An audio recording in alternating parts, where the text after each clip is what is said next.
শুরু করেন। আমরা গত রাত অনুমান 1:30টার সময় ট্রিপল লাইনে একটা কল পেয়েছিলাম যে কালিয়াজুড়িতে আনন্দ পাঠশালা স্কুলে ওখানে একটা দুটো লাশ আছে। আমি গিয়েছিলাম, আমার সার্কেল স্যার গিয়েছিলাম, যে দুতলা দিকে দুটো লাশ, দুই রুমে মা আর মেয়ের লাশ পড়ে আছে। মেয়ের বয়স 23-24 হবে আর মার বয়স 40-45 অনুমান আর কি। আর দু ছেলে তারা বাইরে থাকে, ঢাকা থেকে তারা 11:30টার দিকে আসছে।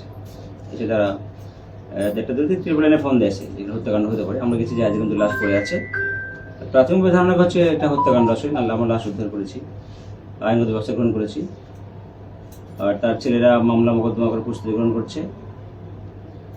আর হত্যাকাণ্ডের সাথে জড়িত আছে কিনা, কি ভাবে হত্যা হলো, এটা আমরা তখন সবকে বলতে পারবো আসলে। কিন্তু লাশের গায়ে আমরা কোনো বড় আঘাতের চিহ্ন পাইনি,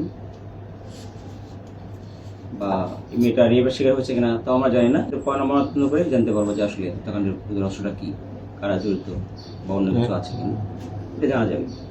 ওই যে ওর যে ভাই, মানে নিহত সুমাইয়ার যে ভাই তাজুল, সে বললো সে যখন ঘরে ঢুকছে তখন তারা তার ঘরে তার বাপ মা এবং বোনের সারা শব্দ পাচ্ছে না। কিন্তু সে পরে যখন আধা ঘন্টা পরে যখন তাদের মধ্যে ঢুকলো, বলছে যে আমি আমার মা এবং বোনের মরদেহ তারা বিছানার পরে একটা রুমে একটু রক্তের দাগ দেখা যায় আর কি। আসলে শরীরে যে রক্ত বলা যাচ্ছে এটা আসলে, এটা তো মেয়ে মানুষের অন্য কোনো রক্ত হতে পারে আর কি।